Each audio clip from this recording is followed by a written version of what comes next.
Ladies and gentlemen, welcome aboard the Wright Flyer. I'm Randy Wright, and I'll be your captain on this solo flight special edition of our state-of-the-art radio program.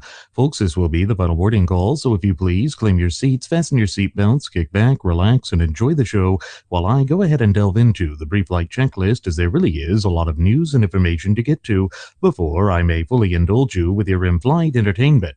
Well, folks, one of the things that we have to talk about that has just come to the surface, particularly with respect to this disastrous 2016 presidential election cycle, is just the rank and rampant corruption that has been plaguing the entire thing.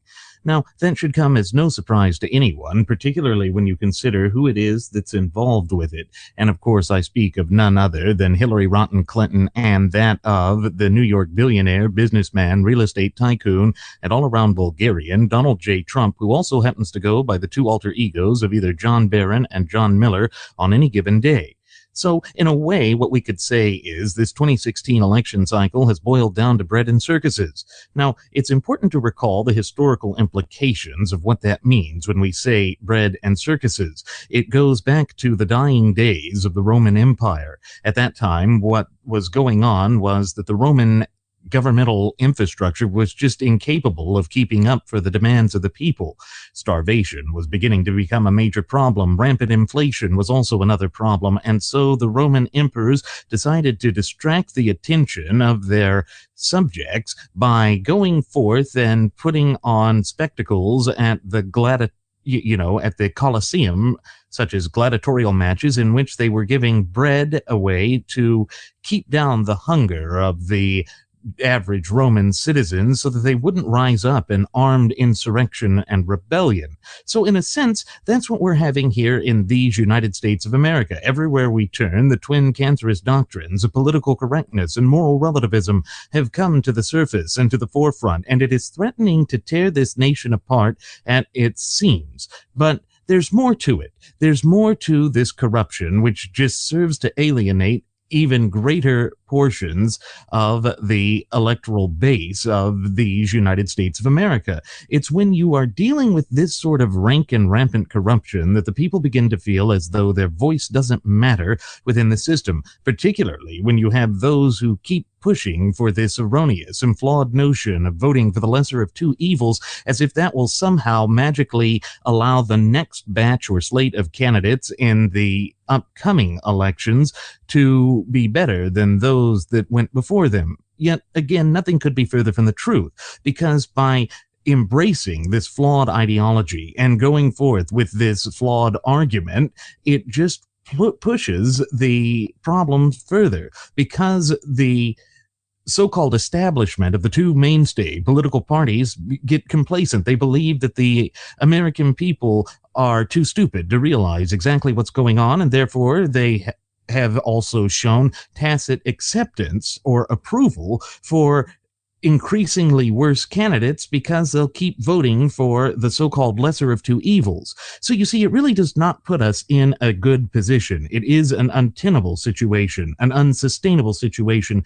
that only shows signs of getting worse as we go through election cycle after successive election cycle. So it must get better at some point, is what they try and say. But no, it doesn't. It doesn't, because it just is beyond the pale, as they believe that they can do and get away with anything. And of course, that is not the way that the American system of polity was designed to work. Recall that our founding fathers expected us to be a virtuous republic. That means that the electorate, or the true ultimate wielders of popular sovereignty in this once thriving and flourishing representative republic of ours, we the people, are expected to have a working knowledge base of exactly how our system of polity works. And of course, that's exactly what the frothing at the mouth Fabian socialist leftists, who are hell-bent on utterly annihilating the United States of America, both as a nation and as a people, have been working so meticulously and tirelessly towards for the past century and a half now.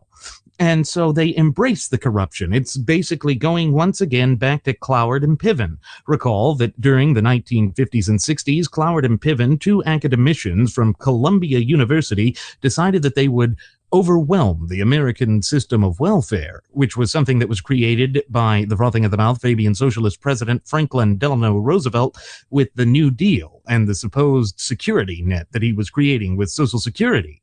But they wanted it to go a step further. And so the design of their plan was to overwhelm the system, to knock the true ultimate wielders of popular sovereignty in these United States of America down to their knees in the hopes that they would crawl to the government to alleviate the problems of the overwhelmed infrastructural systems of the United States with greater carte blanche government centralized control. Of course, is this in line with the foundational image that our founding fathers dreamed of at the inception of this nation some 235 plus years ago? Of course not. But that's the thing. The frothing at the mouth Fabian socialist leftists are not about the foundational roots of this once thriving and flourishing representative republic and vibrant community of popular sovereigns of ours. And neither are the detente wing, or what is known normally as the usual suspects of the so-called establishment of the Republican Party. They don't care about advocating for the United States of America. They don't care about us either, because deep down it's about them and their power. They just want to amass greater amounts of power and authority unto themselves at the great expense of the true ultimate wielders of popular sovereignty. But let's look at one of the areas where this election cycle is just gone beyond the pale with respect to rank and rampant corruption, as though it is becoming a new, well-established norm in the United States, particularly in reference to our political system.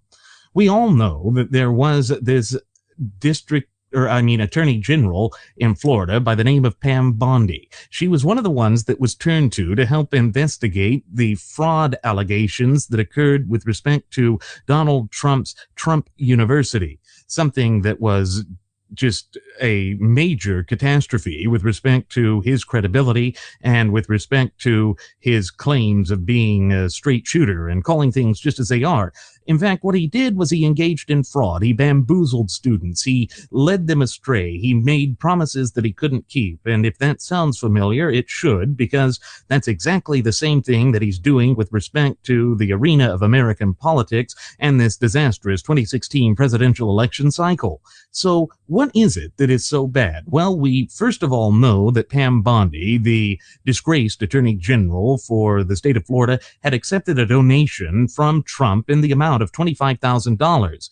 And the coincidental timing with respect to that is all of a sudden the investigations into Trump University were dropped. No further legal actions would be taken by the Attorney General's office. Something similar happened with respect to Texas Governor Greg Abbott. However, the allegations there has been claimed to not be as bad as it was in Florida. But as we go further and further and reach ever closer to this general election cycle that is slated for later this November, it seems that things are going from bad to worse. But we'll stay on point with Bondi. Apparently, besides deciding not to pursue the charges against the fraudulent Trump University, which is a misnomer anyway, it was never a true university, Bondi apparently also had a posh fundraiser held for her at the infamous Mar-a-Lago estate. Remember that the Mar-a-Lago estate is owned by Trump's company, and it's something that he's already started gouging the gutless opposition party, or GOP, for with rent in the catering activities that he has held there for campaign rallies and events.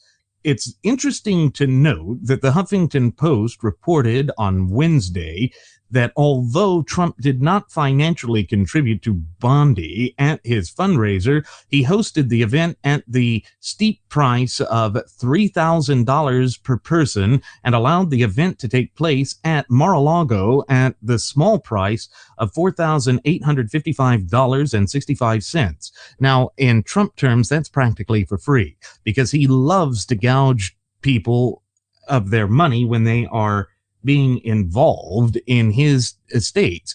Take, for instance, the fact that he, on his own campaign, had charged $140,000 for rent. So that is quite a disparity and discrepancy in the amount of money that was being peddled. And again, it's as though it's currying favors. There is enough circumstantial evidence here, folks, as I sit here and speak into this microphone, conveying this message unto you, to really truly question a lot of what's happening and a lot of what's going on with respect to Trump University, Pam Bondi, and the entire debacle that is unfurling before our very eyes. And the reason that I say that this circumstantial evidence is enough is when you have so many coincidences coming together, particularly in an election year, it's beyond belief. Recall that when I spoke about the rise of the graduates of Pavlov School of Journalism for the salivating mainstream media and yellow journalism, particularly with respect to William Randolph Hearst and his newspaper conglomerate at the turn of the 20th century, I mentioned one of the district attorneys of 1921, Matthew Brady from California, that was involved in the murder trial against famous comedian and silent movie actor Roscoe Fatty Arbuckle, in which he used that case to make a name for himself, and it was corrupt, and he did everything to try and suppress evidence and to go against the rules of our judiciary. Well, it's kind of the same thing that's happening with Pam Bondi here, except differently. With Brady, it was using fame to try and get somewhere. With Bondi, it's trying to use Trump's alleged wealth to get somewhere and to seize upon the opportunity of the fact that he is currently running for the highest office in the land. So here's what we know, according to this Red State article that was written by Sarah Gonzalez. We know that Pam Bondi personally solicited donations from Donald Trump after her office intimated they might join the New York Attorney General in opening a fraud investigation against Trump University. Trump contributed $25,000 to Pam Bondi's political committee in September of 2013. Bondi then decided not to investigate the numerous fraud allegations against Trump University. In March of 2014, Trump then hosted a high-dollar fundraiser for Bondi's re-election campaign at Mar-a-Lago. So, we see that the $25,000 donation plus continuing benefits like lavish fundraisers, that is enough to be considered kickbacks or bribery. So we see that this entire incident continues to go from bad to worse, and I think we have only begun to scratch the surface here, folks. There can be no question that what is happening here is just dripping with fraud, is dripping with criminality, and truly has no place in an open and honest system or political arena like that we have here in these United States of America. Folks, it's this sort of nonsense that truly disenfranchises huge swaths of the American electorate because they feel as though with corruption like this, their voice has no impetus, has no meaning, has no application. And in a very real sense, they are not wrong in thinking as such, because Trump is clearly throwing his money around to try and get around the system. And of course, all throughout the primary process, he flaunted this. He used that as saying that this is just Trump working within the system. He's bragged about it. He's admitted to it in front of the cameras of the graduates of Pavlov School of Journalism for the salivating mainstream media as if this was something to be proud of.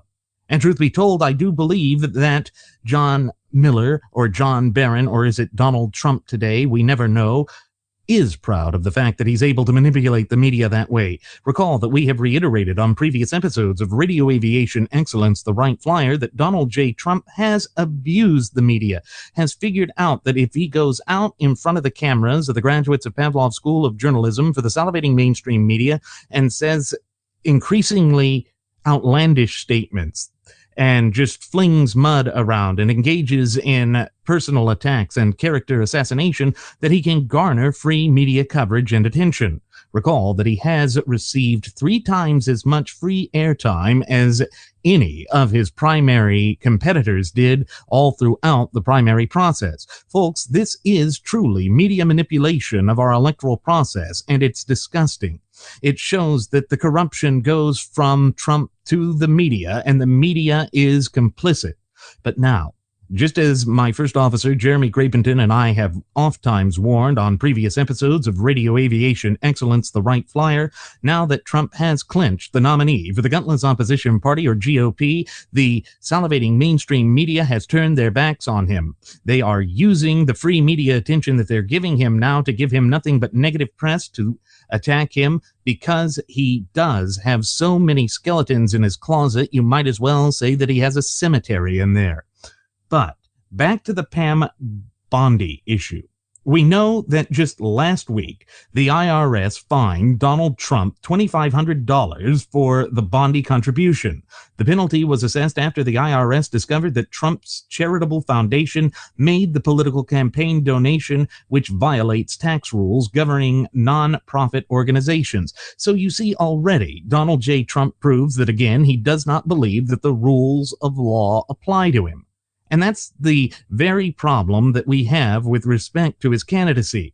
This idea that he can carve out a special niche for himself when, in fact, the old adage about the identity of the United States of America clearly states that the United States is a nation of laws and not of men. Well, not in Trump's mind. Trump believes that he's above the law. And again, when they push for a tyranny of false unity and try and tell us that Donald J. Trump is going to be so much better for America than Hillary Rotten Clinton would be, it makes me wonder how. Because when you stop and think about this and examine it in an objective fashion, being able to divorce yourself from raw emotionalism, which allows us to be easily manipulated, you begin to see that both Trump and Hillary believe that they are above the law. They believe that the law only applies to the average citizen whom they believe they are a cut above.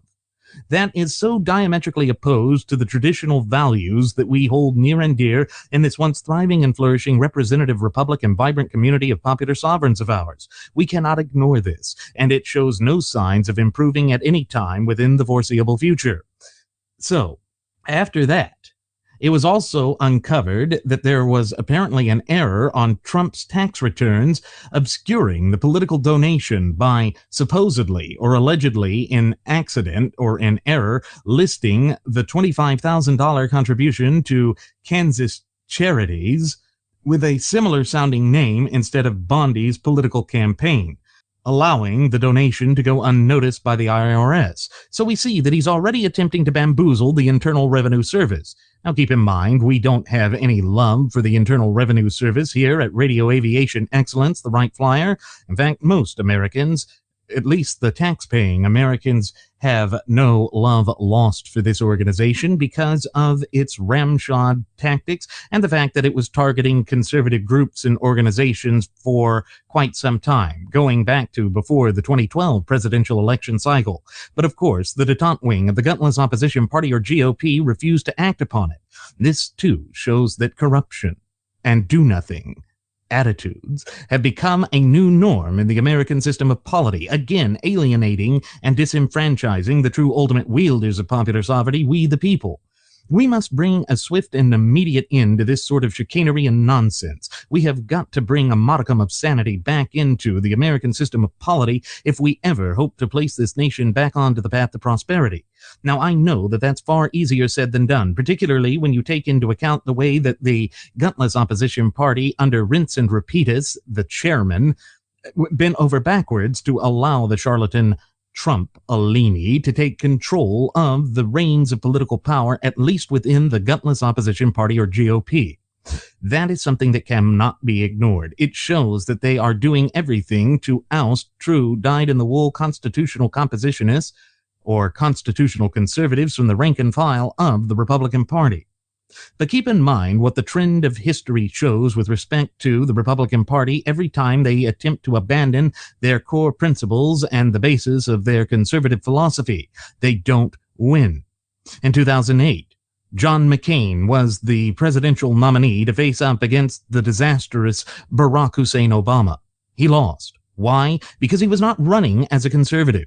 In 2012, the disastrous candidacy and nomination of Mitt Romney went down in flames against, once again, an even more unpopular Barack Hussein Obama. The reason being that Mitt Romney was not running as a conservative. When the Republican Party decides to abandon its party platform, its base of philosophy, and the hopes, dreams, aspirations, but above all, the will and consent of the base of the party, then it is going to fall to inevitable defeat. And that is exactly what has happened in election cycle after successive election cycle. And so here we are in 2016, facing the same type of deleterious situation, the same type of untenable situation, and we can't go there. And that cannot be allowed to come to fruition. Because when you stop and think about it, it is our nation that is so important, and we are the true ultimate wielders of popular sovereignty in it. That is the great birthright that each and every American citizen holds, whether they be natural born or naturalized. And it's so bad. It's so bad because it shows just how far and willing they are to go to destroy us. And that's what's gotten so worse, because everywhere they want to go is diametrically opposed to the clear and concise language contained within the four corners of our shared United States Constitution. Why? Why do they loathe and despise that document so much? And the reason is that they don't like the limitations that are and the constrictions that are placed upon them by the United States Constitution. In their mind, it is an antiquated document that really is just in the way of their own self-aggrandizement. And look at the way that Pam Bondi was willing to accept all of this. And now the IRS is finally beginning to go after Trump. The problem is all of this was known before Trump clinched the nomination. It shows that he doesn't have the character and fitness to be qualified for the highest office in the land. Would we really want to entrust this person with the reins of political power in these United States of America? Folks, I believe that the answer to this rather rhetorical question should be both open and obvious. The answer is no. He is untrustworthy, and he is undeserving and is unqualified to wield the reins of power in this once thriving and flourishing representative republic and vibrant community of popular sovereigns of ours. I wish that it weren't the case. I wish that we had decided to place a qualified candidate into the position of nominee for the highest office in the land, but we have dropped the ball on that. And what's so tragic about that, when you stop and think about it, is the fact that this was our election cycle to win. We have gone through two disastrous successive presidential election cycles in which we have abandoned our conservative principles and have fallen to inevitable defeat. And it's already shaping up to look like we are going to fall against one of the weakest Democrat candidates in all of living memory because we chose the most unpopular so-called Republican candidate since those attributes were measured. He has the highest unpopulars of any candidate that has run. That is staggering.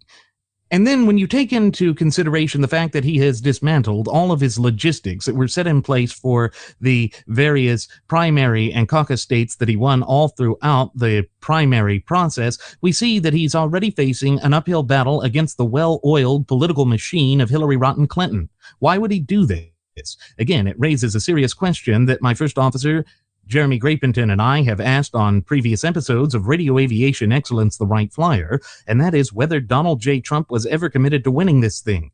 As the great weight of the evidence continues to unfurl before our very eyes and we bring this information to your attention, it becomes exceedingly difficult to deny that it would be anything other than he has been a plant and that he has no desire to actually become president of the United States of America.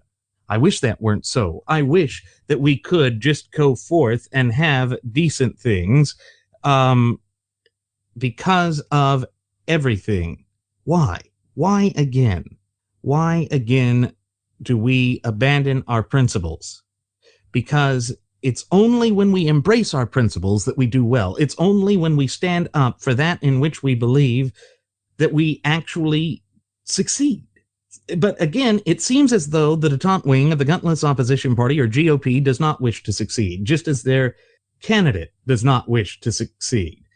But again, it really takes us out of our proper trajectory towards victory. And of course, that's why we are so critical of them. Because if we fail to be critical of them now, then we are certainly not going to do anything to improve our chances in prospective elections. Now, there's already a voice of defeatism from a lot of people saying that because of just this rank and rampant amount of corruption, that there is no way that we can overcome this, that there is no way that we can pull our system of polity back from the dregs of rank and rampant corruption. But recall that in the history of these United States of America, the one thing that any enemy who's ever stood up against our way of life and against our free system of government has been that they have underestimated the unconquerable and indomitable spirit of the true ultimate wielders of popular sovereignty, we the people. We have got to get back to that. We must also recall that our founding fathers had faced defeat on numerous separate occasions, and that there were more battles lost on the battlefield than had been won. Yet we managed to win because of the purity of our ideals. Now, it may seem abstract or idealistic of me to say this. Maybe I am engaging in sheer naivete, but I do not believe that to be the case, because I know that our nation is based on those fundamental natural law tenets that are by their very nature timeless. They're just as applicable today as they were at the inception of this nation some 235 plus years ago, as God willing they will be some 235 years from now. But what that ultimately requires is that we, in our capacity, is that we stand up for our rights, that we proactively maintain and safeguard our fundamental and inalienable rights, which were endowed to us by our Creator, who happens to be none other than the God of nature himself. That is something that we cannot back away from. Yet it's exactly what the frothing at the mouth Fabian socialist leftists have been trying to strip and deprive from us. They want to redefine us so that we become weak, so that we back away from the things that we hold near and dear. Because ultimately what they want to have happen is to be able to replace us, to make us more malleable, to make us more fitting and compliant to their twisted machinations, which are in direct opposition to the clear and concise language contained within the four corners of our shared United States Constitution. There is no way around that, folks. That's exactly what they're doing, and they see a light at the end of the tunnel, which they have convinced themselves means that their victory is within grasp. But let's make them wrong. Let's make that light be the eternal flame of liberty, that torch, that beacon that leads us to the shining city on atop a hill. Because when we do that, and when we embrace our true heritage, character, spirit, but above all national identity, that is when we are at our strongest, when we fully realize that we are the true ultimate wielders of popular sovereignty, and that we come together shoulder to shoulder in solidarity and unity and send this resounding message to those feckless wannabe potentates up there on Capitol Hill and in the rank and file of government itself. No one and no thing or nothing can stop us. You see, that's the brilliance of our rugged individual spirit. That is the brilliance of who we are, both as a nation and as a people. We cannot back down. We cannot run away. We will not turn our backs on the principles that have made us who we are. Because when you recall what that young woman asked Benjamin Franklin in the wake of the Constitutional Convention, she ran up to him and she proclaimed in a loud voice, asking, Mr. Franklin, what is it you have given us? In his infinite wisdom and foresight, in fact, in sheer sagacity, he responded, a republic if you can keep it. So you see that the onus, the duty, obligation, but above all, responsibility is squarely on the shoulder of the true ultimate wielders of popular sovereignty in this once thriving and flourishing representative republic of ours, we the people.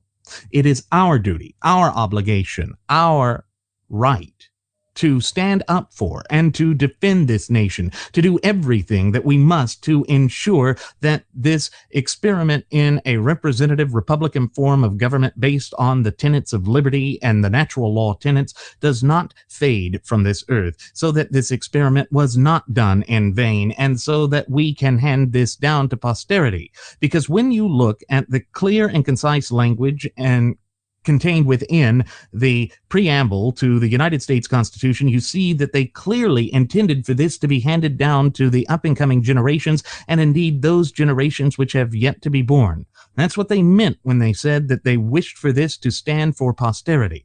That is our duty, our obligation, and our responsibility, both as a nation and as a people. It is something that we cannot escape. It is something that is an intrinsic part of our DNA.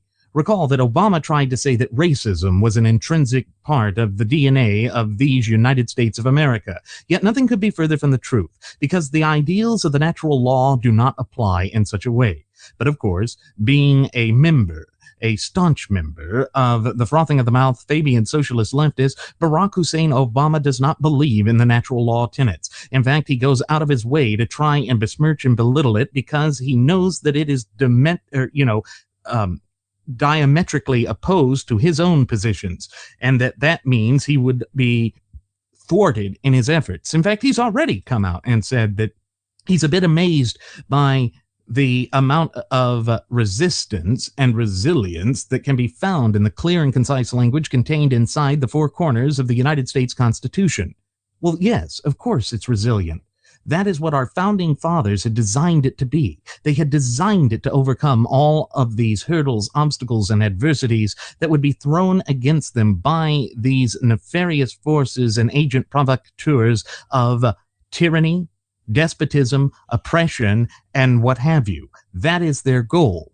And so by penning that great document that they did, they sought to restrain these nefarious elements, and that is why we are so fortunate to have our Constitution, which is the greatest birthright and inheritance of any people on God's green earth. Folks, David French over there at National Review has just put out a recent article as of yesterday, which would have been September 7th of 2016, in which he is warning about the false comparisons that are being made with respect to Hillary Rodham Clinton and Donald J. Trump. But actually what he's speaking to is an article that was put out at Real Clear Politics by Professor James Campbell. And his article was entitled, "Plea to Never Trump Conservatives to Think Twice." So once again, this is one of those typical articles that is pushing for a tyranny of false unity, something that we've gotten so used to with the rank and file of the detente wing of the gutless opposition party, or GOP. You see, they feel that it is absolutely necessary to try and come after true dyed-in-the-wool constitutional compositionists because they are that afraid of their candidate losing, as well they should be. Donald J. Trump is not a good candidate, and that's one thing that we have been warning about at ad nauseum rate here at Radio Aviation Excellence, the Wright Flyer, for nearly a year now, folks. These are the sorts of things that we cannot ignore. These are the sorts of things that simply cannot be candy-coated or sugar-coated, nor can they be swept under the rug. So here's one of the things that French acknowledges in this article. He claims that what Professor Campbell was saying is, as every serious person must, many of Trump's deficiencies are there, but then he tries to make the case that Hillary is much, much worse. You see, it is this standard straw man argument of the Lion Branch Trumpvidians who are coming out of Trumpvidian tabernacle in an attempt to browbeat the rest of us to push for this tyranny of false unity. We've warned of the dangers of this, and of course it once again shows that the only thing that we need to focus on when determining whether or not a candidate is qualified to wield the reins of political power in this once thriving and flourishing representative republic and vibrant community of popular sovereigns of ours is the Constitution itself. That is the only litmus test that matters. But anyway, here is what Campbell said. Really, the two candidates are equally awful? Mocking a disabled news reporter is equal to lying about the Benghazi terrorist attack to the public and the victims' families? Being nasty to John McCain and a Muslim American Gold Star father is equal to shaking down Wall Street with the cover of some canned speeches for over $20 million. Rebuking a jackass is worth turning the Supreme Court into a rubber stamp for liberal activism for the next generation. You really want to help do that? Well, here's the problem, Campbell. Here's the problem. Why don't you pull your head out of your posterior as you get ready for the expressway to hell? Because here's the deal. We have no assurances that Donald J. Trump would be conservative when it comes to choosing justices for the Supreme Court. In fact, in the past, he said that his extremely left-wing activist judge of a sister would be a good nominee for the court. We also see that he's willing to flip-flop on every issue. In fact, his entire campaign and candidacy is not even built on a house of cards, it's built on a Waffle House. He makes John F. Kerry look stable and competent and his 2004 run. So again, you're basing this off of a lot of fear-mongering. You're using a bunch of straw mans and red herring argument. Straw man arguments and red herrings do not work. They are not logically sound, and they do not convince me. If you want to convince me, show me, Campbell, how Trump is in line with the Constitution. In fact, it brings up a question that my first officer, Jeremy Grapington, liked to ask all throughout the primary process, and that is this. What of any of Trump's positions can be found in the Constitution or are based in the Constitution, and where can they be found in the Constitution? When you can answer that question, particularly when he sits there and says that the three most important aspects of government, duties and responsibilities of government, is to provide education, housing, and health care, then you can come back to me and make an argument which I will listen to.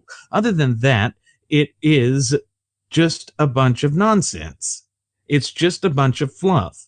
And the whole thing is based on a lie. And that's the whole thing. That's why so many people are disenfranchised with the political system right now as I sit here and speak into this microphone, conveying this message to you. Because every way that we face this, we see that it's not getting better, that they don't have logical arguments. It's all based on raw and sheer emotionalism, which is detrimental in the long run. It doesn't help us. It doesn't get us any closer to accepting this candidate or assuading the fears that we have, because there is no way to assuade them when he is not doing anything to reach out to us. Remember, he said that it's the Republican Party, not the Conservative Party, that he has no interest into reaching out to constitutionalists because he'd rather reach out to disenfranchised, nerd-faced, burn-me Sanders voters, people that are self-avowed socialists and who want to stick it to the so-called 1%, which, by the way, is apparently, at least according to the claims of Trump himself, the class that he belongs to. So how is that even going to work? How does that make any sense whatsoever? It doesn't. That's the thing. French goes on to say that, well, that seems convincing, right? Trump is wrong on style, but Clinton is wrong on substance.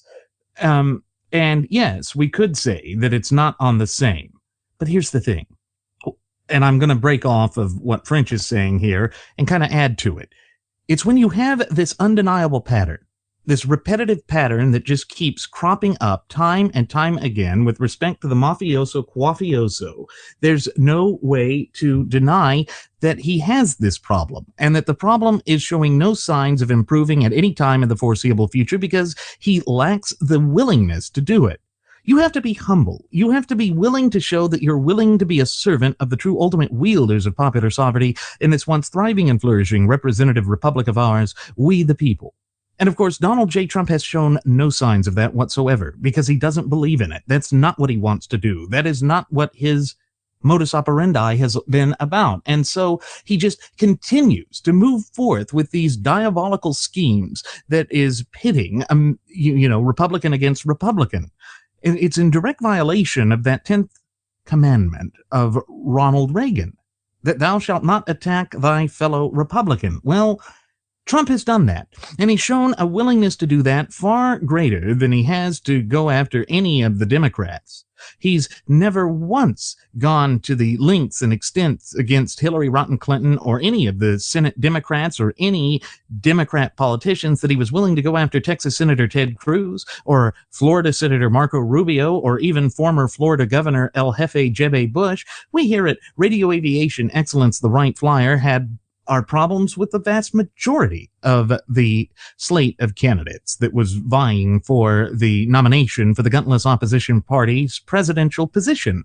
But we didn't see anyone who went out and used such a vulgarian style. We didn't see someone who showed such a lack of disregard for the supreme law of the land, which, pursuant to Article 6, Clause 2, what is known in the common vernacular as the Supremacy Clause, they don't want to go by that, the Constitution being the supreme law of the land.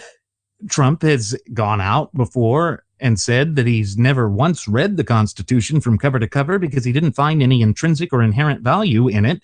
And he even then, when asked by some GOP congressmen as to what he thought with respect to Article 1, Section 8's enumerated powers to Congress for legislation, he said that he would protect it and Article 12, except that there's no Article 12 within the clear and concise language in the four corners of our shared United States Constitution. Again, it shows that he has no working knowledge or understanding of our shared United States Constitution. Folks, there's no way around that. And of course, how can he go forth and swear an oath to uphold and defend to the best of his ability the United States Constitution from all enemies, be they foreign or domestic, when he has no idea what's in it, when he's never found value in it, when he's already gone forth and said that he's willing to continue the disgraceful abuse of executive orders and powers as Barack Hussein Obama has. It's just going to be more of the same that we've already suffered with.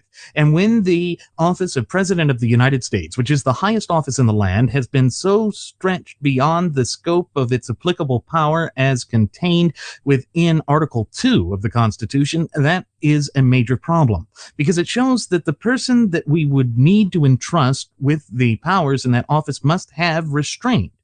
And Donald J. Trump does not seem to have any restraint whatsoever. You've seen the way that he's taken the bait from Joe Scarborough over there at the Morning Joe and gone after him, and the way that he just mocks reporters, the way that he cannot pull himself back from the child that resides deep within his heart and soul. That is the true nature of the man. That is the thing that we see with respect to him. And it's a dangerous thing. It's something that should be rejected outright. But that's the problem. People like Professor Campbell, who have drunk the coffee, just do not care.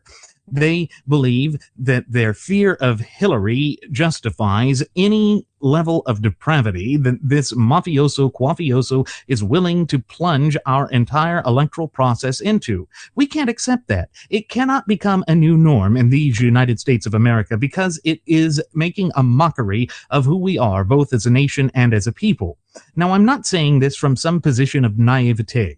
This is based on my understanding of the Constitution. And again, that's why we say here at Radio Aviation Excellence, the Wright Flyer, that it is imperative that we foster that fluent and working knowledge and understanding of our shared United States Constitution, because in so doing, we then make it easier to discover and understand our fundamental and inalienable rights, which were endowed to us by our Creator, who happens to be none other than the God of nature himself.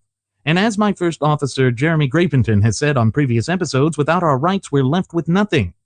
And you see, when you have someone who is so willing to go above and beyond the pale and trying to encroach upon and abridge and belittle our fundamental and inalienable rights, that is not someone who is qualified to wield the reins of political power in this once thriving and flourishing representative republic and vibrant community of popular sovereigns of ours. Folks, there really is no way around that. There's no way to be certain as to what he will do. And it's such a difficult task to try and overcome this, because so many people become disenfranchised when they lose sight of everything. Because, again, they feel as though the system, and not wrongfully, is acting and operating against them, is not keeping their best interests at heart. And when you have someone like the mafioso quafioso, who can just go out there and browbeat people and then have his surrogates and henchmen and little underlings run out and try and push for a tyranny of false unity, that also works to discredit the system. And when the system of polity has already lost so much of its support from the people, that is a very dangerous and precarious position for us to be in.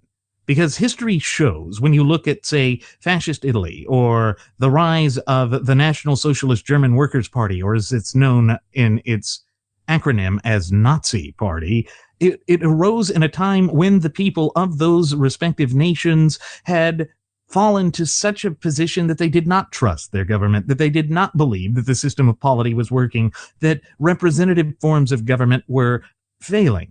And of course, this is the same type of language and diatribe and lexicon that is being foisted upon us by the so-called alternative or alt-right. These old ideals are resurfacing. They're rearing their ugly head in the land of the free and the home of the brave because people feel as though the system's not working in their favor. And it's because of the Fabian-style tactics and strategies deployed not only by the Democrat Party, who has been wholly infiltrated by the frothing at the mouth Fabian socialist leftists, but also by people like Benedict Arnold Paul Ryan, the current Speaker of the House, and current Senate Majority Leader Mitch the Turtle McConnell, and former Oompa Loompa and House Speaker John Boehner. All of these people have led to the reason that we renamed the grand old party to that of the Gutless Opposition Party. Because the Gutless Opposition Party really is not standing up for our rights. They're not standing up for our positions. And we see how readily and reticent the so-called Republican Party is, and the leadership of that party is, to just throw their lot in behind the mafioso quafioso. Professor James Campbell is a prime example of this. So, Campbell, as you prepare to go on to that expressway to hell, I want you to think about exactly what it is that you have done. And not just you and your ilk, those of you who have come together in this heresy of the Trumpidian tabernacle, and wonder how it is that you lost touch with the Constitution, and wonder how it is that you betrayed the foundational image of this once thriving and flourishing representative republic and vibrant community of popular sovereigns. Because when you go out and you make these sloppy, fallacious, and specious arguments, it does nothing for your credibility. In fact, it serves merely to discredit you. You must overcome your own shortcomings. And you must put forth a logical argument, once again, if you expect us to jump on board with you, because otherwise we're not going to do it. We don't see the value in the argument you're making, just as your fearless leader does not see the value in the Constitution. It really is that cut and dry. It really is that black and white. It really is that simple. And the fact that you cannot wrap your mind around this, despite having such a bigly education, to use a turn of phrase from your Cheeto Jeebus, speaks volumes about you, speaks volumes about your own shortcoming, and tells you everything that you have done wrong. And the way that you do it wrong is that you have turned your back on the Constitution. You have turned your back on what it is that made this nation reach the lofty heights that it did in its relatively brief yet illustrious history. There is no denying this. There is no way around that. Yet that's exactly what you are trying to convince us of. That cannot, must not, will not ever be accepted by us. And we won't accept it because we do support the Constitution. We understand that it is the supreme law of the land, that it is the only thing that unites us both as a nation and as a people. There's no way around that, folks. Truly, there is not. French was right to point out that what Campbell was saying here was a bunch of excrement. It was not true. And this idea that Campbell's trying to say that it somehow makes Trump a lesser of two weasels just isn't the case.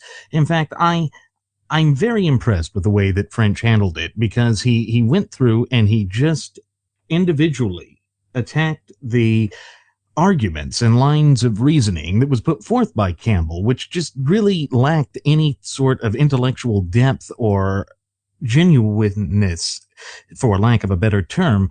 But we see, here's what French himself said.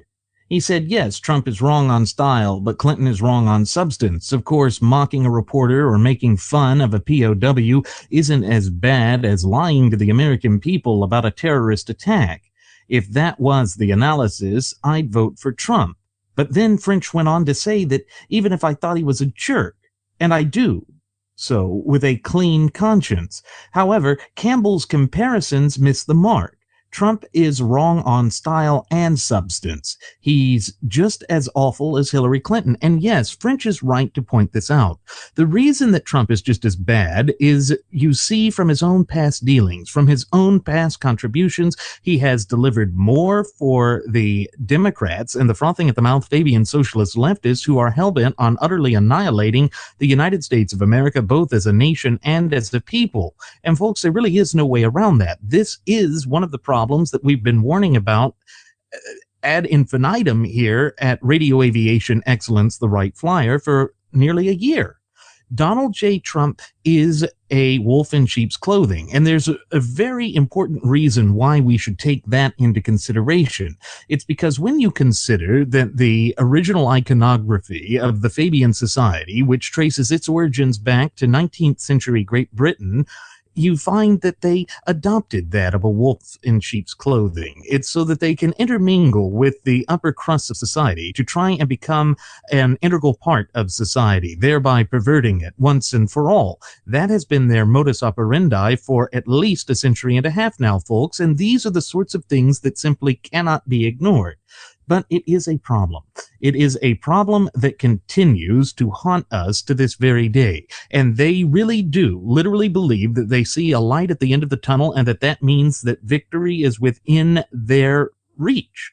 And we must be the ones in our true capacity as the ultimate wielders of sovereignty in this once thriving and flourishing representative republic of ours to stand up and oppose this. And we certainly cannot effectively do that by embracing this flawed argument that fails every time that it is utilized, that of voting for the lesser of two evils, because evil is evil. There's no way to do anything about that. Remember that one of the things that we have oft times attacked here are the twin cancerous doctrines of political correctness and moral relativism. And this is a prime example of relativism. They try to relate the flaws and foibles of one candidate by comparing it to another, when these are false comparisons. These are comparisons which do not work, which cannot work, and should be rejected outright for the dishonest and intellectually disingenuous positions that they are. And you see, it's not just policy. It's the same way in character, too. As French points out, he said, applying the same methods Campbell does, I can easily draft comparisons where Trump looks less favorable than Clinton, French wrote. He then continued, is lying about Benghazi equal to risking global peace by torching our NATO alliance? He then went further. Is giving canned speeches to Wall Street fat cats worse than launching trade wars that ruin the economic prospects of millions of middle-class and working-class Americans? And then ultimately, is failing to give press conferences as bad as instituting national security policies that could literally fracture the civil-military relationship? You see, these are very significant questions that French brings up. They go to the heart of the matter of who we are, both as a nation and as a people. And again, it's why we have said here at Radio Aviation Excellence, the Wright Flyer, that the only litmus test to apply when determining whether or not a candidate is qualified to wield the reins of political power in this once thriving and flourishing representative republic and vibrant community of popular sovereigns of ours is to look at the Constitution, to see at what they could do that would be in line with the Constitution, because the Constitution defines us. The Constitution is what lays out our identity. It also mandates the proper scope and application of government. It tells us who we are and what our roles and obligations are. That's why it's said that it is a social contract. And in fact, it is the greatest social contract ever devised by the hands of men, yet divinely inspired by providence above. And it's not something that can just be so easily ignored, as the Lion Branch Trumpidians proclaim from the Trumpidian Tabernacle. They say that we are just trying to find perfection in the Constitution, and that we make it unrealistic, and that we are overly zealous with respect to the Constitution. At least that's what Laura Incomp's little henchman there, and Edmund Kozak, the cucksucker, said in that article in which he insinuated that the Constitution is just a piece of paper. He didn't even just insinuate it. He directly went out and stated it. He said that we are being charlatans, that we are the ones that are engaging in intellectual disingenuousness by claiming that Trump does not follow the Constitution. Well, enough is enough. This sort of chicanery must come to a swift and an immediate end, because it truly has no place in an open and honest, but above all, free society like that of the United States of America. Again, it's why my first officer, Jeremy Grapenton, says that we have to get back to basics in this nation, that we have to get back to those things that truly matter. And of course, the things that matter above all else can be found in the clear and concise language within the four corners of our shared United States Constitution. But again, this divisiveness that has come forth, thanks due in no small part to the scorched earth policies and tactics utilized by Donald Julius Caesar Trumpolini all throughout the primary process, has hopelessly divided the conservative base and the base of the gutless opposition party, or GOP. That has been his modus operandi ever since he first officially threw his quaff into the ring in July of 2015.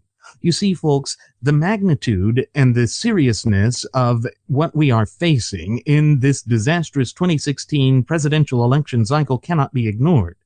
The fact that we are facing something that is attempting to redefine conservatism in an irreparable and detrimental as well as deleterious fashion can also not be ignored. But people like Professor Campbell or Dr. Campbell want to ignore that.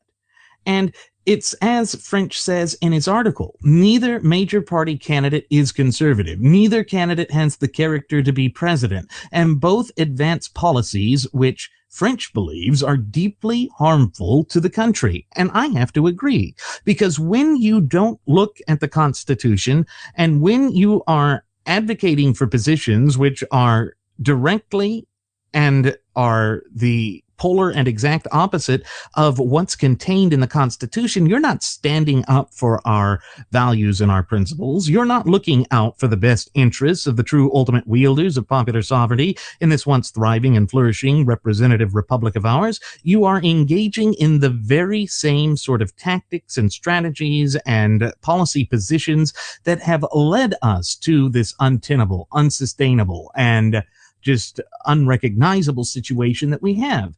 It is placing the United States of America in a dire and precarious position.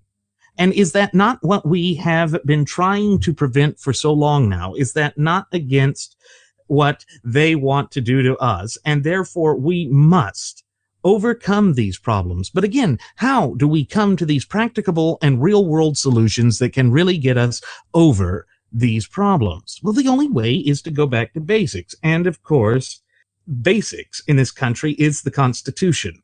Basics allow us to see what it is that these people who are operating against us are trying to achieve. And of course, what they are trying to achieve is our complete and utter annihilation. That's been their goal. That's been their modus operandi.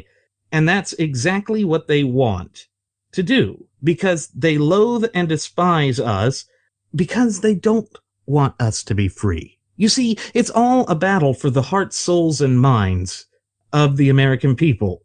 It's all about trying to deprive us of those fundamental and inalienable rights which were endowed to us by our Creator, who happens to be none other than the God of nature himself. And so when we keep that in mind, that is how we begin to overcome the foibles. That is how we begin to overcome the shortcomings that harm us. And he said in the conclusion of his article, he being David French, that some Christians bizarrely ask me to choose the lesser of two evils, as if the choice is obvious. It's not. Not one person has made a convincing case that, on balance, Trump is better than Clinton or Clinton is better than Trump. The only convincing case is that they are both unfit for our nation's highest office, and I won't, I being French in this case, and will never vote for an unfit candidate. And of course, that is the principled position to take. That is the position one must take if one wishes to place this nation to do better in the long run and to get back onto the path to prosperity. It requires that we be proactive. It requires that we understand the inherent traits that make us such a great nation. And the only way that it is going to work is that we foster that fluent and working knowledge and understanding of not only our shared United States Constitution, but also our fundamental and inalienable God-given rights. In so doing, we then provide ourselves with the necessary tools to evaluate and re-examine these questions, to find those sorts of answers that David French did. And you see, French does have that fluent and working knowledge and understanding of our shared United States Constitution. He understands our fundamental and inalienable God-given rights. And on top of that, he understands how a candidate like Donald J. Trump, as well as a candidate like Hillary Rotten Clinton, pose a direct, clear, and present danger to those rights. And as my first officer, Jeremy Grapington, has so oftentimes reiterated on previous episodes of Radio Aviation Excellence, the Wright Flyer, without our rights, we are left with nothing. That is something we cannot tolerate, we will not tolerate, and we won't. That is the only way to be free. That is the only way to maintain our standard of living, our free system of government, and to be who we are. That's what it requires, to be true and honest with ourselves, to be true and honest with our fellow citizens, to look for the truth, to find those answers that are necessary. And the only way that we can accomplish that is to be open and honest about it, to be truly straightforward with ourselves, with our family, with our friends, with our neighbors, with our fellow popular sovereigns, because that's exactly what our founding fathers would have expected us to do. And you see, that is a message of empowerment, a message that we must accept if we want to see America thrive again.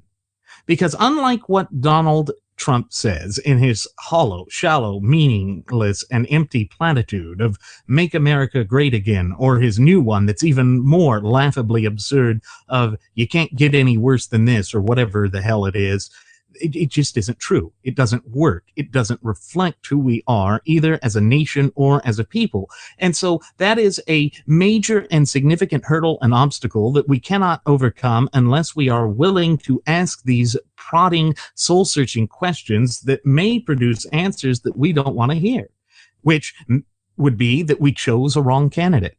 But we here at Radio Aviation Excellence, the Wright Flyer, have warned for nearly a year now that Donald J. Trump would be an unmitigated disaster. There's no way around this simple fact of life. There's no way to sugarcoat that or to candy coat it. It's there, open and obvious for anyone who dares to look at this in an objective fashion under the totality of the circumstances to see. And instead of trying to deceive ourselves, we need to be honest. I know that that seems so strange, particularly given the rank and rampant corruption that have become the cornerstones and the hallmarks of this disastrous 2016 presidential election cycle, but it is the God's honest truth. It is what we must face. It is what we must address, because no one else can do it. No one else has the wherewithal to do it. It falls squarely on our shoulders in our capacity as the true ultimate wielders of popular sovereignty in this once thriving and flourishing representative republic of ours. I wish it weren't so, but it is. Folks, one of the other aspects that has seemingly become a new norm in the American system of polity is this idea that it's not just corruption, it's also incompetence.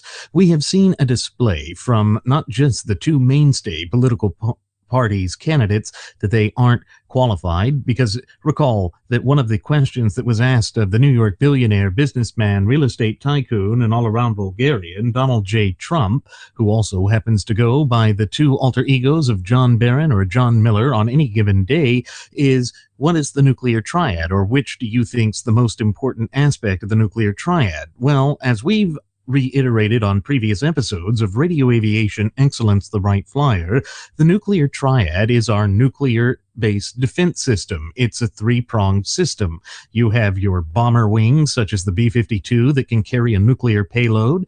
Then you have your intercontinental ballistic missiles. That is your second one. And your third, perhaps arguably most stealthy, in fact, really is most stealthy, is your nuclear submarines, known as boomers, that can go anywhere on Earth in the oceans and pop up and deliver their payload, and it's exceedingly difficult to track them.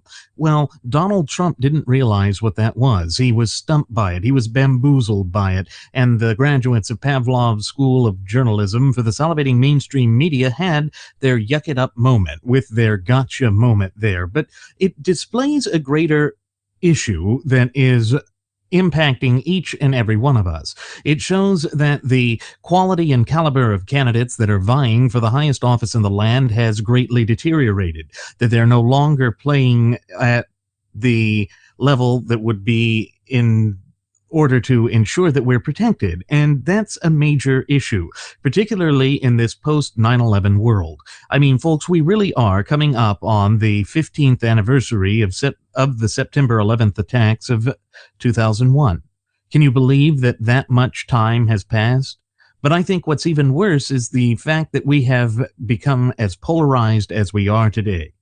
We've lost all of that emphasis that we had with one another at the time and all of the unity that developed. And it was shocking that it even took an atrocity of that scope and magnitude to really bring us together as a community of popular sovereigns. And it shows just how successful the frothing at the mouth Fabian socialist leftists have been in their tireless, meticulous, and unrelenting attempts to divide and conquer the true ultimate wielders of popular sovereignty in this once thriving and flourishing representative republic of ours, we the people.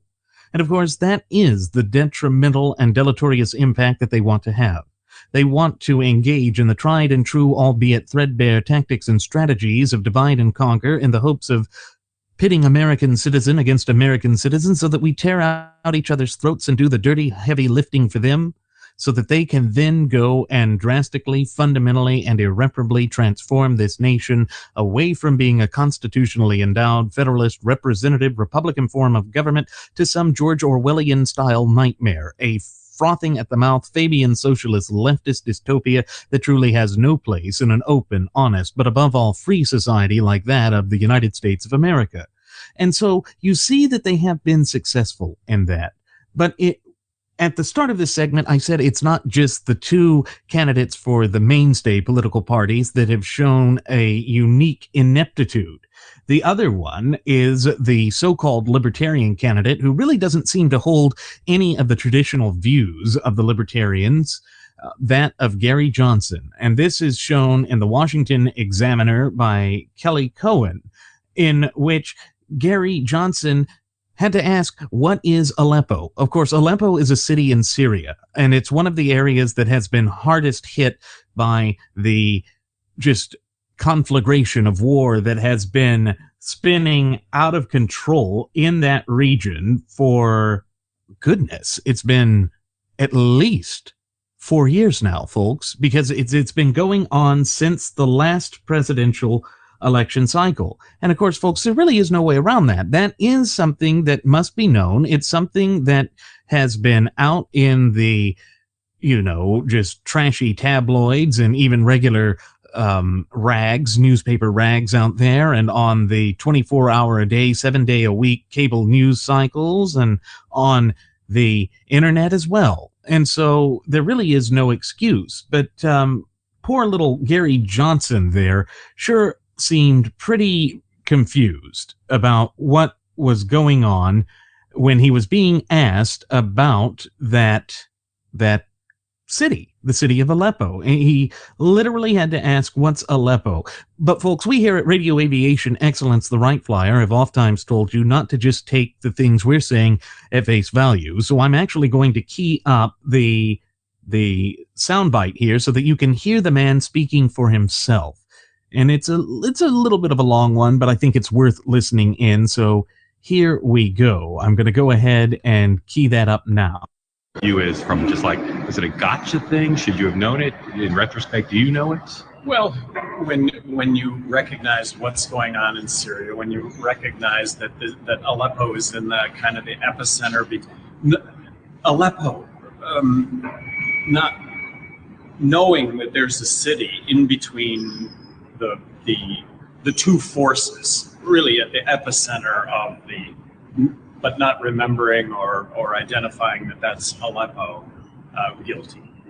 But in retrospect, is it a town it's a name you know, a town you know? I mean, this is gonna be a big deal. Like this is like the first big flap of a campaign that's been doing pretty well, right?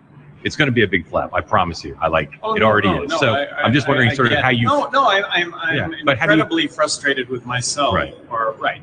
So how do you feel about it? Like, should it be a big flap? Like. Well, sure, it should. Absolutely. I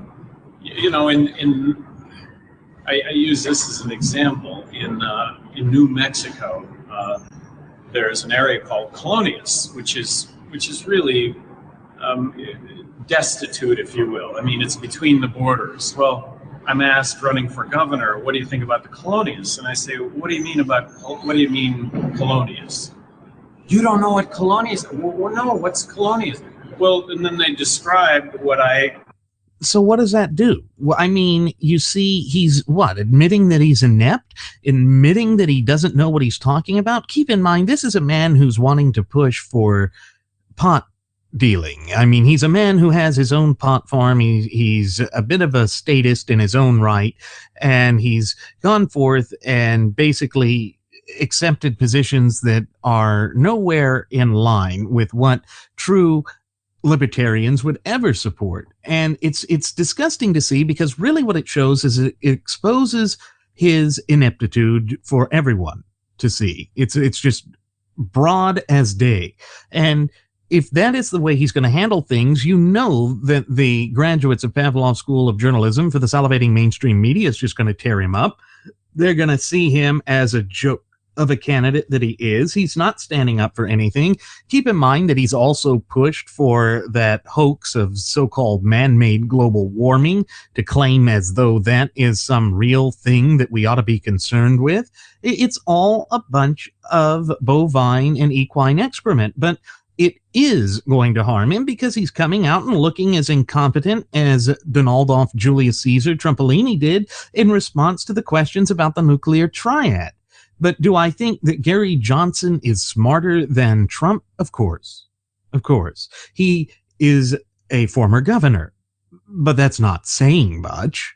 It's not saying much that he is wasting what could be construed as some great opportunity for the Libertarian Party to gain a lot of ground here after that just disastrous primary process that has occurred at both the Democrat Party and the Republican parties in this election cycle. You just can't ignore these things. These things are there. They're open and obvious. And I'm sorry, but Gary Johnson came out looking like a fool. There's no way to get around that, because Aleppo, I mean, that's clear. And then to push and for the twin cancerous doctrines of political correctness and moral relativism, when he went off on that tirade of saying you can't refer to illegal aliens as illegal aliens. Come on, Gary. I thought you wanted to be taken seriously. This is a time for you to step up into the big leagues, and you're dropping the ball.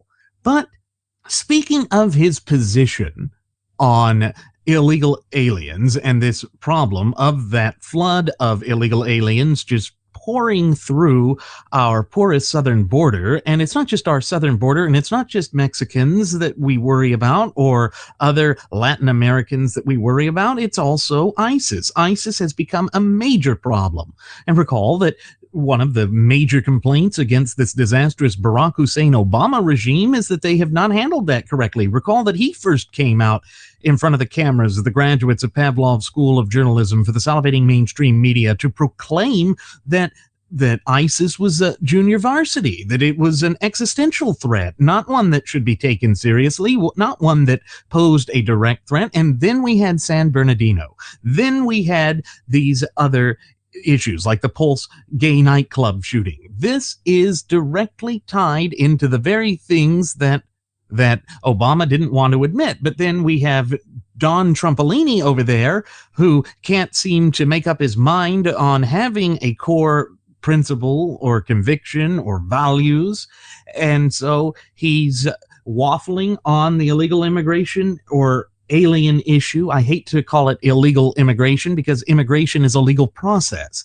So it's like saying an illegal murder. Well, it's already illegal. Does that mean that there's legal murders? Well, yes, there's legal immigration, but there are alien status, which is a legal status, who are here illegally. That is an illegal alien. It goes by the simple language of the law. And again, this all boils down to that dark and twisted game of semantics that the left and the graduates of Pavlov's School of Journalism for the salivating mainstream media always like to play, and what we've been warning about since our premiere episode, which aired on September 11th of 2015. And so when we look at Donald J. Trump, and the way that he is now saying that illegals should be allowed to serve in the U.S. military, that too seems to be diametrically opposed to the position that he used to place himself at the top of the slate of candidates seeking the nomination for the Gutless Opposition Party, or GOP. It once again just doubles down on this fact that he is not who he claims to be. It makes all of the dire warnings and predictions that we've made about the mafioso quafioso come true. But of course, the Lion Branch Trumpidians, who continue to suffer from acute ostrich syndrome, meaning that they shove their heads up their posterior as opposed to in the sand, they don't want to hear it. They go into their Trumpidian tabernacle and plug their ears and sing their Lullard song because they do not want to be held accountable for anything. And they don't want to be forced to take a logical look, a truly objective examination of their fearless leader. But at Politistic, this is where that amnesty update comes through. And it's by Matthew K. Burke again, and it was on September 7th of 2016. And he's got Trump sitting there saying that, I think when you serve in the armed forces, that's a very special situation. And I could see myself working that out. Absolutely. And he was answering the question of, Mr. Trump, do you believe that and here we go with the semantics, undocumented person who wants to serve in the U.S. Armed Forces deserves to stay in this country legally? And this was asked by Sue Fulton, who was a member of the West Point class, and she was a member of the first West Point class, rather, to include women. And she asked this question of the Donaldoff, and that was the answer that he gave. But recall, this is in line with things he said before.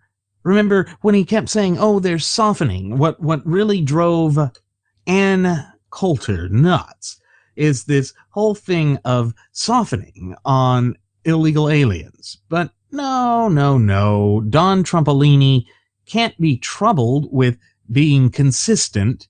In fact, the only thing he's really good at is being consistently inconsistent. That has been the steady stream of consciousness for him, if you could even call it that, and it's disgusting.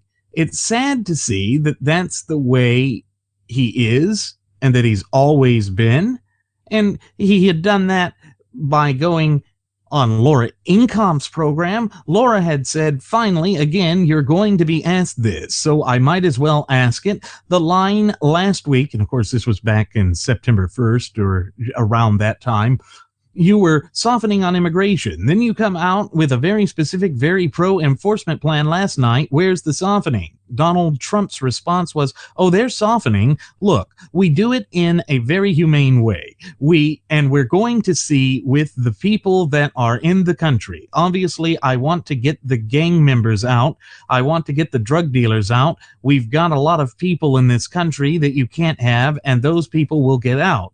And then we're going to make a decision at a later date. Once everything is stabilized, I think you're going to see there's really quite a bit of softening. Why?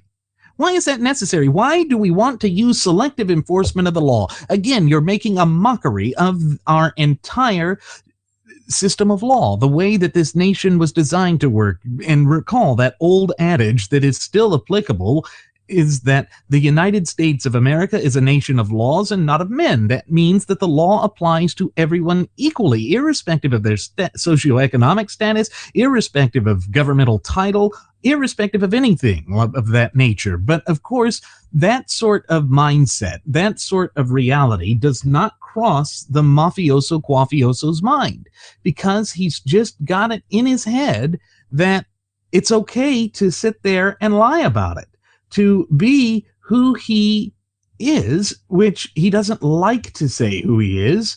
He's never really wanted to be consistently conservative because he's not a conservative. He's never been conservative. Never. Not once.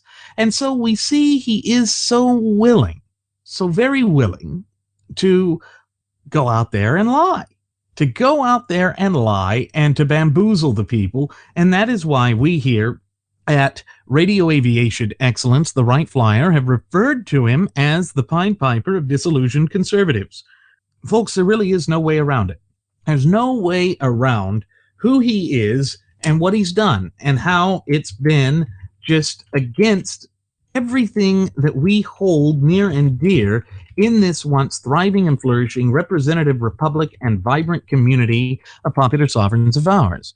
And unless and until we begin to grapple with this, we're not going to be able to address it in any serious manner. And of course, we see right now that there is, according to the New York Daily News, a girl shoots and wounds another girl at an Alpine high school in Texas and then kills herself. So again, we're going to hear the same usual suspects come forth and proclaim that we've got to trample upon our fundamental and inalienable God-given right to keep and bear firearms. And again, it's these gun-free zones that create the problem, but nobody really wants to address that. And again, that goes to the ineptitude that we have been talking about throughout this segment thus far. It is inept to keep pushing for failed policies. But why? Why do we allow these people to continue to lie to us, to continue to push for these failed policies? There's no way. There's no way that it's going to work.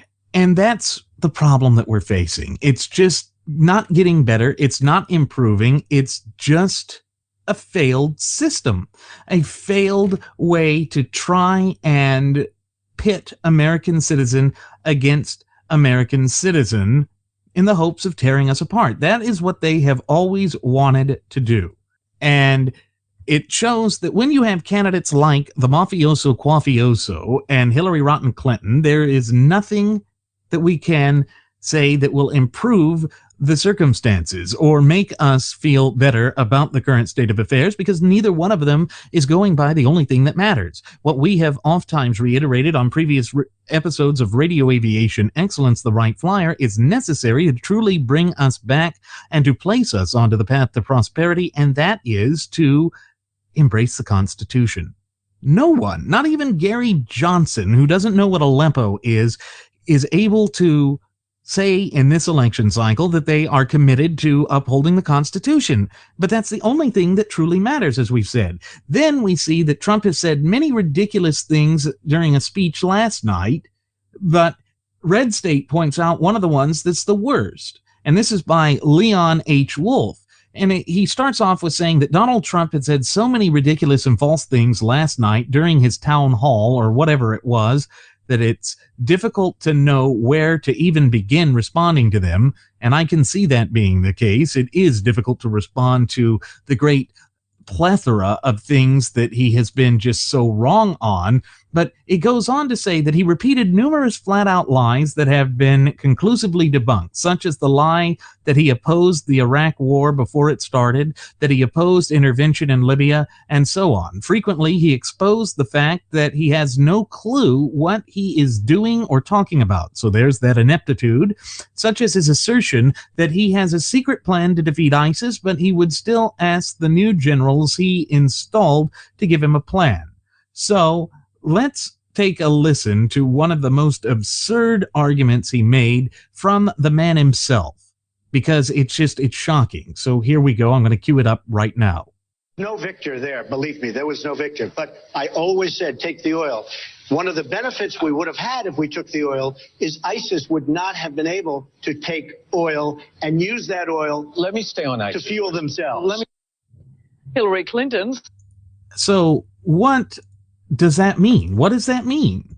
What does it mean that he went out there and just said all of that? That ISIS wouldn't exist if we had taken all the oil, that was what we had to do, that we had to meet all of the two-dimensional stereotypes and caricatures that the left attempts to pigeonhole the right with. You see, folks, this is why he is so dangerous. It's because he doesn't take anything seriously. He doesn't believe in what he's saying, and that's dangerous. It's exceedingly dangerous, but it's not the worst thing Trump has done. Over at the American Thinker, Rick Moran said that Trump praises murderous dictator as better leader than Obama. At NBC's Commander-in-Chief Forum in New York yesterday evening, Donald Trump praised Russia's murderous dictator, Vladimir Putin. So once again, we see From Russia with Man Love is coming back into the forefront. And Reuters put out a piece that says Trump's praise of Putin and his suggestions that the United States and Russia form an alliance to defeat Islamic State militants could raise eyebrows among foreign policy experts who feel Moscow is interfering with efforts to stem the Syrian civil war. If he says great things about me, I'm going to say great things about him, Trump said of the Russian president. Certainly, in that system, he's been a leader far more than our president has been. Trump had called Obama, the founder of ISIS, an acronym for Islamic State, in stump speeches several weeks ago. The statement drew broad criticism, prompting him to make a more disciplined approach to campaigning. He has since picked up ground on Clinton and national opinion polls, at least according to Reuters. Trump also flirted with revealing what he had been learning in classified intelligence briefings given to him by U.S. officials because he is the Republican nominee. So already he's going out there and putting our national security at risk. Already he's going out there and making an absolute buffoon and fool of himself. And again, this is the sort of thing that should be intolerable. It shows that he really is not qualified to be the next commander-in-chief of these United States of America. And the fact that we are pitting him against one of the weakest Democrat candidates in living memory is just shocking. It goes to show that corruption and ineptitude have become the two focal points and pillars of the modern American system of polity. But folks, it doesn't even end there. It went on to say, there was one thing that shocked me, Trump said. What I did learn is that our leadership, Barack Obama, did not follow what our experts said to do, and I was very, very surprised. Our leaders were not following what they recommended. Earlier on Wednesday, Trump pledged to launch a new U.S. military buildup, saying America was under threat like never before from foes like Islamic extremists, North Korea, and China. But keep in mind that in decades past, he had gone forth and praised the North Korean leader, the now late one, Kim Jong-il, for being able to basically keep those generals in line, and that the generals would have only shown loyalty to someone who had the traits of leadership, totally disregarding the actual way that that system and that hierarchy in the communist country of North Korea works. And then he also had pledged loyalty or support. Rather, he just went out and said it was a great thing that China did back in the 80s with the Tiananmen Square incident. So these things just come to the forefront again and show us that he is not a serious candidate, that he cannot be taken seriously, and that he is just going to go out and say anything that he can to basically bolster himself to get more support. But again, it doesn't really work in our best interest, both as a nation and as a people. Again, folks, this is why the litmus test that we say is the only one that matters and the only one that is applicable in determining whether or not someone vying for the highest office in the land is actually and truly qualified to hold that office is the Constitution itself. It holds the key. It is the key. It is what will tell us what we need to know. And it's like I mentioned with that David French article over there in National Review in the last segment, that it just proves that Trump and Hillary, neither one of them, neither Trump nor Hillary is going to follow the Constitution, and therefore both are equally bad for the country. There's no way that you can coax me into believing that a tyranny of false unity will work here, because we have seen enough in our electoral history and in our history as a nation and as a people that this sort of chicanery does not work, and that buying into this erroneous straw man argument of the lesser of two weasels is somehow going to make us better off down the road has been totally disproven as well. Because it was by abiding by that stupid mindset that we received candidates like Hillary and Trump. It is a direct result of not standing up for our principles, for abandoning our principles. And so what? The Lion Branch Trumpidians who are huddled there in Trumpidian Tabernacle are going to try and sing in a discordinal and disharmonious fashion to try and force us into a tyranny of false unity? Well, they can go straight to hell, because they have not convinced me that Donald J. Trump is the right candidate. That's the problem.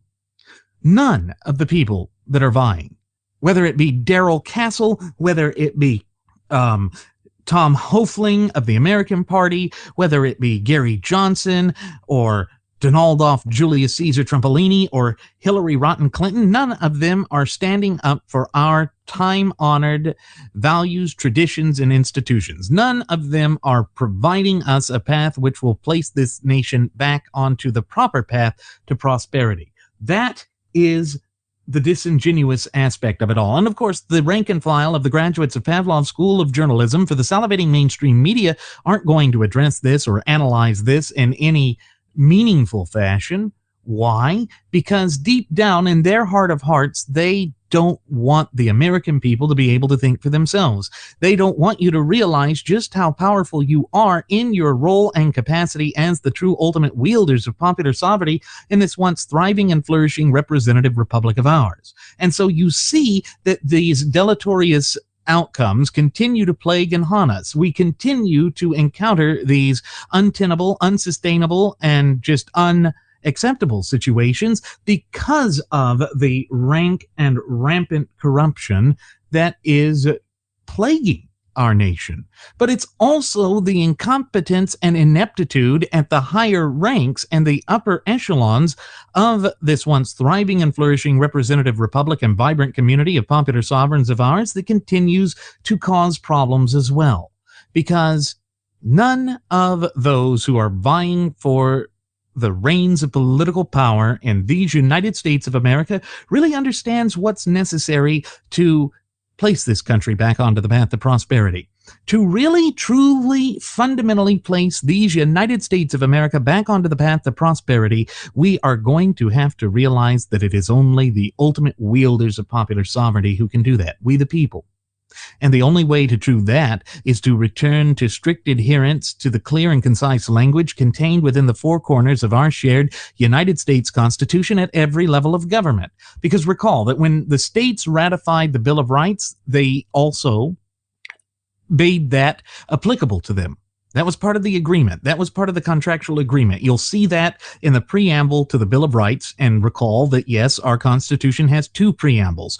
A preamble to the entire Constitution and a preamble to the Bill of Rights, or first 10 amendments to the United States Constitution. It's also found in the way that the fifth article, Article 5, mentions the amendment process. And so all of that plays together. All of that comes together to show how we really must go about placing this nation back onto the path of prosperity. There's no way around that, folks. That is how it's going to have to be. And so we need to stop falling for the chicanery. We need to stop falling for all of the buffoonery and the ineptitude and the clowning around that has been just a new pinnacle of our election system. It's a pinnacle of rubbish, and we should reject it. And we are rejecting it.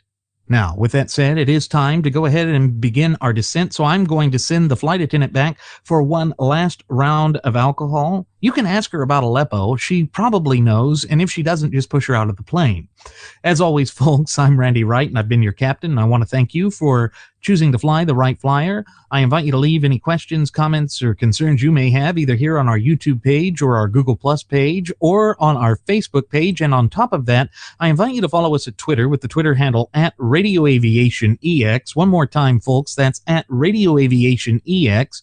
And there you'll find the departure board that lists my personal Twitter account, the personal Twitter account of my first officer, Jeremy Grapenton, our Blogspot page that includes audio-only editions of our state-of-the-art radio program so that you can download them and listen to them on your leisure. And then there's the Cafe Press account. Folks, at the Cafe Press account, you'll find all sorts of trinkets and goodies from clothing, hats, apparel, bags, tote bags, laptop covers, drinking glasses, shot glasses, cell phone covers with our original logo on it, or our first-class passenger logos on it. Take a gander at that, folks. With such a wide array of products at reasonable prices, surely you'll find something that fits your needs, and you can give us a little bit of support, too. As always, folks, thank you for flying the Wright Flyer. We'll see you next time. Do take care.